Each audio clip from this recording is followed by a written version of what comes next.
welcome back to the channel, or welcome to the channel if you are brand new. We are continuing our Tears of the Kingdom coverage, and I've been having so much fun covering this game, pretty much reporting on some leaked early copies and things like that.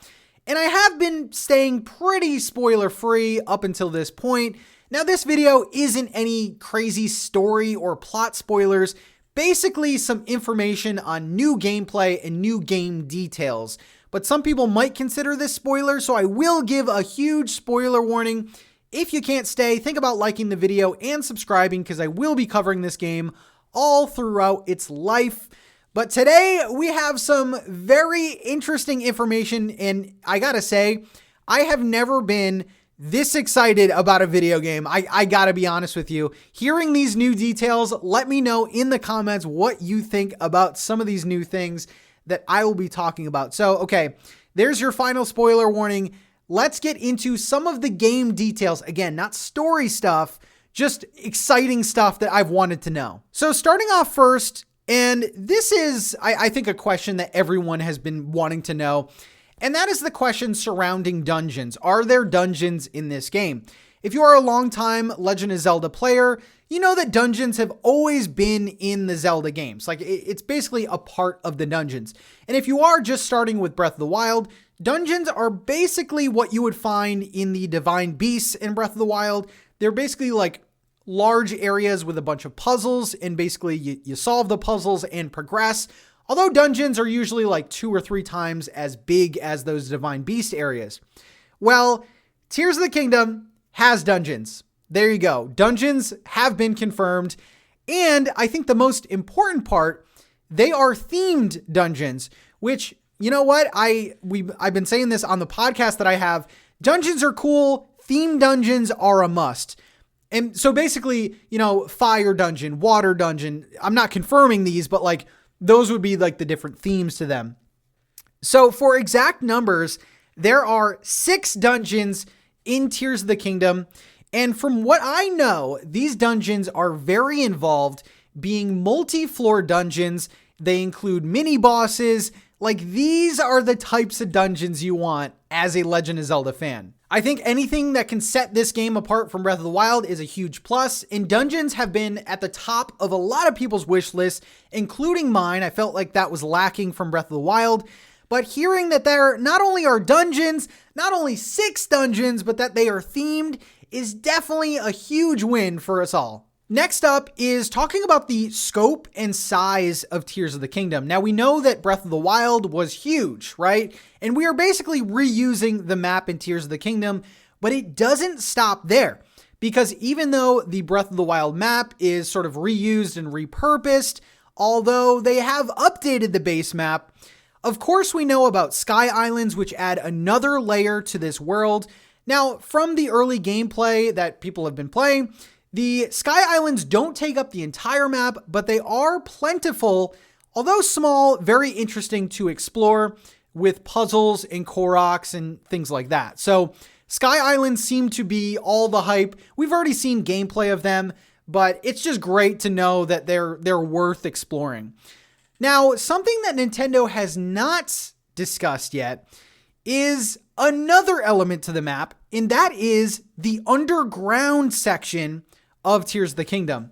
Now, the underground section is bigger than the Sky Islands and almost as big as the base map.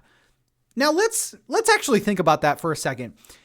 Breath of the Wild was huge. Tears of the Kingdom adds Sky Islands and an underground section, meaning that there are basically 3 layers to this entire map.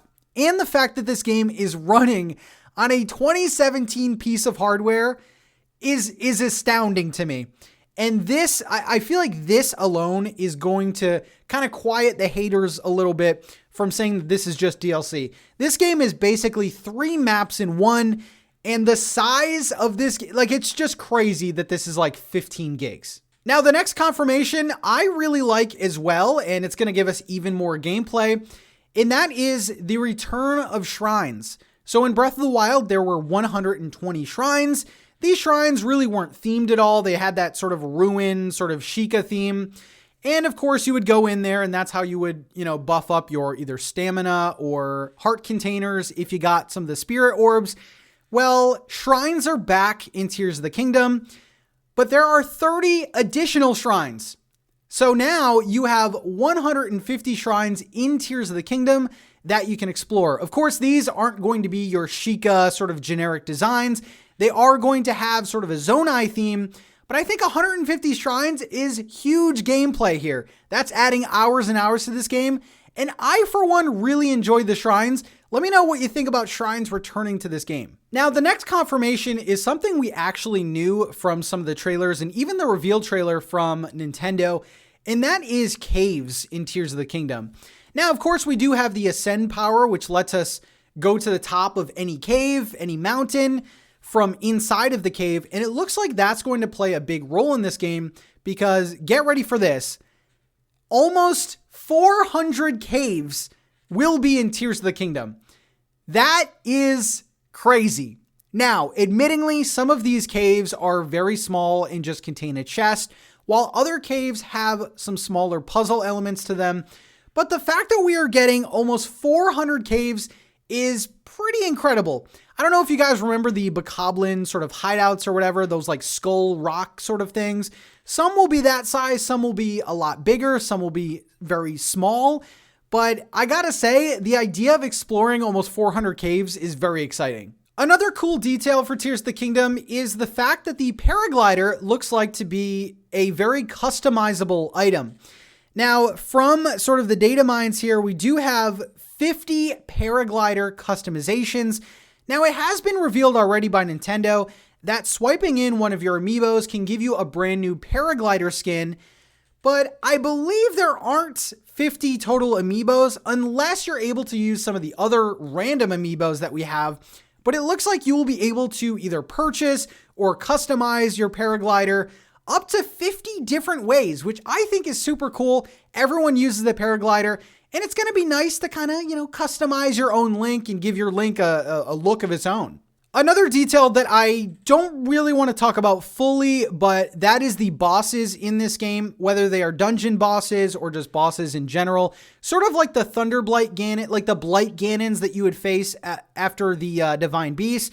The bosses, their designs are pretty great. I don't want to go into too much, but I feel like the old school Legend of Zelda fans are really going to like some of the updated looks for these bosses.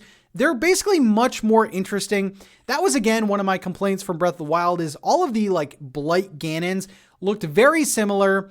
They even kind of fought the same way too, and these look very, very unique. You got to take my word for it. So those are sort of my early details and huge details coming from Tears of the Kingdom from people that are playing this game early.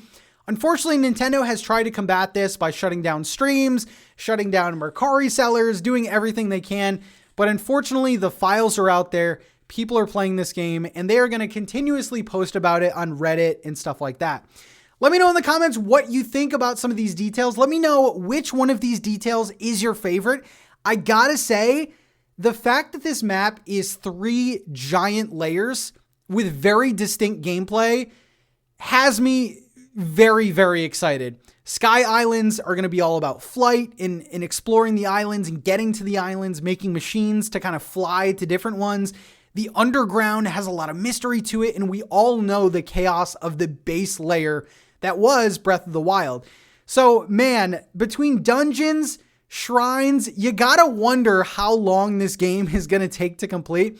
I feel like Breath of the Wild was like a few hundred hours. This game might be double or triple that, judging by all the stuff we have to do. We won't have to wait too long, though. Tears of the Kingdom is almost out.